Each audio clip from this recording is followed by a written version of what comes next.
Hello, আশা করি সবাই ভালো আছেন। টেস্টিমনি অফ এ থ্রেড বা একটি সুতার জমাটবন্দি নামের যে 52 মিনিটের ডকুমেন্টারি রয়েছে, আমি সেই ব্যাপারটা নিয়ে কথা বলবো। যে ডকুমেন্টারিটা আমাদের সাধারণ মানুষের কাছে বা একজন দর্শক হিসেবে আমাদের কাছে কেমন লেগেছে এবং এটা দেখার পরে আমাদের সাধারণ মানুষের মাঝে কীরকম রিয়েকশন বা চিন্তার উদ্রেক হতে পারে এই ব্যাপারটা নিয়ে। তো এটা যেহেতু কোনো ফিল্ম না, তো সেই হিসেবে আমি কথা বলবো না। এটা জাস্ট আমাদের সাধারণভাবে কিছু কথা বলবো যে এটা কেমন লেগেছে বা আমাদের রিয়াকশনটা কি। প্রথমত আমি বলবো যে এটা রানা প্লাজার ঘটনা নিয়ে, যেটা আজ থেকে আরো দীর্ঘ 1 যুগ আগের ঘটনা, এবং এই ডকুমেন্টারিটাও কিন্তু আরো 1 যুগ আগের ঘটনা বা আরো 1 যুগ আগে নির্মাণ করা, এবং এটা একটা অ্যাওয়ার্ডও পেয়েছিল। কিন্তু আমাদের বিগত স্বৈরাচার সরকারের আমলে এই ব্যাপারটা নিয়ে যে ডকুমেন্টারিটা, সেটা রিলিজ করা হয়নি বা রিলিজ দিতে পারেনি। তো বর্তমানে রিলিজ দিয়েছে এবং আমরা দেখলাম যে ডকুমেন্টারিটা এখানে মূলত রানা প্লাজার সাথে জড়িত অথবা এটা সম্পর্কে জানি এরকম বেশ কিছু মানুষের আমরা ইন্টারভিউ বা তাদের কিছু কথা শুনতে পাই। যেমন এখানে যারা গার্মেন্টস সেক্টরে কাজ করে, সেরকম প্রথমত 2-3 জনের আমরা ঊর্ধ্বতন যারা কর্মকর্তা রয়েছে এই সেক্টরের, তাদের আমরা কিছু কথা পাই যে তারা কিভাবে ডিসক্রাইব করছে যে না, আমাদের কাজটা উচিত হয়নি, আমরা যারা এরকম উচ্চ লেভেলের আছি তাদের উচিত ছিল, বা মালিক পক্ষ যারা ছিল তাদের উচিত ছিল কি, মালিক পক্ষ জানতো যে বিল্ডিংটা যে কোনো সময় ধসে যাবে, সেই হিসেবে মানুষদেরকে বাধ্য না করা এই বিল্ডিং এর মধ্যে প্রবেশ করার জন্য, কাজ করার জন্য। কিন্তু তারপরেও তারা সেটা করেছে, কেননা সাধারণ মানুষের মূল্য তাদের কাছে নেই। আর এটা শুধু গার্মেন্টস সেক্টরে না, বিভিন্ন বড় বড় যেসব প্রতিষ্ঠান রয়েছে যারা শ্রমিকদেরকে নিম্ন মজুরি দেয়, তাদের প্রতিটা সেক্টরে করে। এর মধ্যে অন্যতম হচ্ছে যে গার্মেন্টস সেক্টর। আমি যেহেতু নিজেও একটা প্রতিষ্ঠানে কামলা দেই, সেই হিসেবে আমি বলবো না গার্মেন্টস সেক্টর ছাড়া অন্যান্য কোনগুলোতে এরকম নিম্ন মজুরি দেওয়া হয়, মানে তাদের কাজের পরিমাণে নিম্ন মজুরি দেওয়া হয়। তো আমি এখানে গার্মেন্টস সেক্টর নিয়ে যেহেতু দেখিয়েছে, সেহেতু আমি বলছি যে গার্মেন্টস সেক্টরে তারা যেই পরিমাণ প্রফিট এনে দেয় শ্রমিকরা, সেই তুলনায় তারা কি খুবই অল্প পরিমাণ পায়।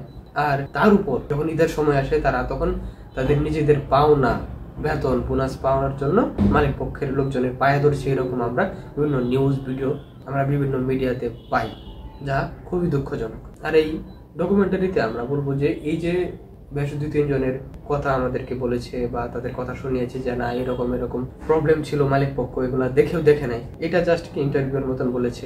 আর যারা এখানে কাজ করতে, এদের মধ্যে একজন মহিলা শ্রমিকের কথা আমরা শুনেছি যে তার হাজবেন্ডের সাথে এখানে কাজ করেছিল, কিন্তু তার হাজবেন্ড এখান থেকে বের হতে পারে নাই বা তার আর কোনো সন্ধান পাওয়া যায় না, তার লাশের সন্ধান পর্যন্ত পাওয়া যায় না, কিন্তু সে বেঁচে ফিরেছিল। এরকম আমরা বেশ কিছু ইন্টারভিউ পাই। তো এই ইন্টারভিউ যারা আমরা দেখি, তাদের কাছে আমাদের কাছে একটাই ফিলিংস হয়, বিশেষত প্রথম যারা ঊর্ধ্বতন কর্মকর্তা রয়েছে, তাদের ইন্টারভিউ আমরা দেখার সময় আমাদের কাছে মনে হয় যে না, মালিক পক্ষ কাজটা ঠিক করেনি, এরকম দুর্ঘটনার জন্য কি তারা দায়ী। আর যখন আমরা একজন শ্রমিকের যেটা শেষের দিকে দেখাই, ইন্টারভিউটা দেখি, যে তার রিয়াকশন, তার ফিলিংস, এগুলো আমরা যখন শুনি, তখন আমাদের এই ব্যাপারটা ইমোশনালিও কানেক্ট করতে পারে যে না, এখানে তারা সাধারণ শ্রমিক রয়েছে, তাদের ইমোশনালি কত ডিজাস্টার হয়েছে, তারা ফ্যামিলিগতভাবে, অর্থনৈতিকভাবে, সামাজিকভাবে কতটা নিরীহ, অসহায় হয়ে পড়েছে। আর এটার একটা নেগেটিভ সাইড আমি বলবো, যেহেতু নেগেটিভ সাইড বলতে এটা যদি বর্তমানের অনুযায়ী তারা নির্মাণ করতো তাহলে বলতাম যে নেগেটিভ।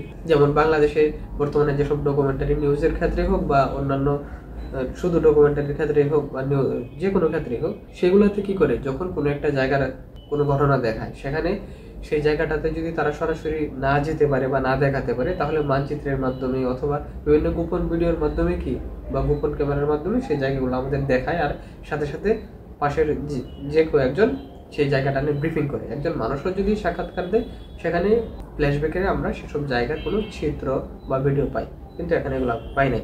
সম্ভবত এটা যেহেতু আরো 10 বছর আগে তৈরি করা ডকুমেন্টারি, সেই হিসেবে হয়তো আমরা ওই রকম আপডেট পাই নাই, এই ফ্ল্যাশব্যাকের মতন কোনো ভিডিও বা যে জায়গায় ঘটেছে সেই জায়গা কোনো চিত্র আমরা পাইনি। তবে সেখানে যারা জড়িত ছিল সেই রকম একজন শ্রমিকের কথোপকথন আমরা শুনতে পাই, এবং এর সাথে সাথে ঊর্ধ্বতন বেশ কিছু মানুষের কথা শুনতে পাই।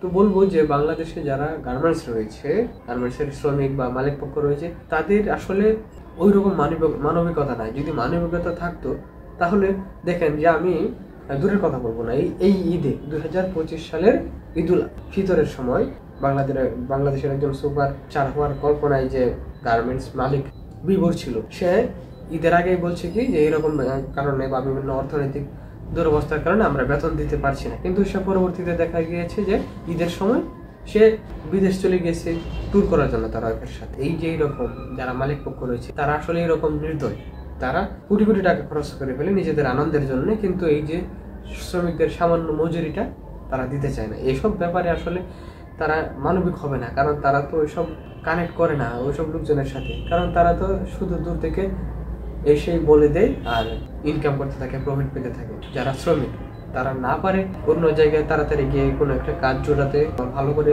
থাকতে, আর না পারে এখানে পাওনা মজুরিগুলো ঠিকঠাক মতো পেতে। বিশেষত এদেরকে তো নিম্ন মজুরি দেওয়া হয় তাদের কাজের তুলনায়। তো বলবো যে আমরা সাধারণ মানুষ হিসেবে, সাধারণ দর্শক হিসেবে এসব আমরা ইমোশনালি কানেক্ট হতে পারি, যেহেতু আমরা এগুলার আশপাশেই থাকি, এদের মানে এসব শ্রমিকদের মাঝেই থাকি।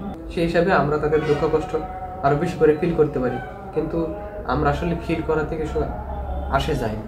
আমাদের যদি সরকার পক্ষ যখন যারাই থাকে তারা যদি এই ব্যাপারে নিয়ে আর সচেতন হয়, এরকম লাখ লাখ শ্রমিকদের মজুরিগুলা, পাওনা মজুরিগুলা দিয়ে দেয়, এবং যারা এরকম বিল্ডিং তৈরি করে, যারা কনস্ট্রাকশনের সাথে জড়িত এবং মালিক পক্ষ, তারা যদি আরো সচেতন হয়, তারা সচেতন না হলেও যারা এরকম বিল্ডিং গুলাতে কাজ করার অনুমতি দেয় বা সরকার মালিক পক্ষকে চেপে ধরতো যে তারা শ্রমিকদেরকে যেন তাদের পাওনা মজুরিগুলো অন্তত পক্ষে দেয়, ঈদের সময় যাতে মালিক পক্ষের লোকজনের পায়ে না ধরা লাগে, এই ব্যাপারগুলো যদি খেয়াল রাখে, তাহলে কি আমার মনে হয় মানুষের, বিশেষত গার্মেন্টস শ্রমিকরা যে চিরকাল বঞ্চিত হয়ে আসছে সেই বঞ্চনাটা একটু কমবে। এই ছিল আমার কথা আজকে। তাহলে পর্যন্ত সবাইকে ধন্যবাদ।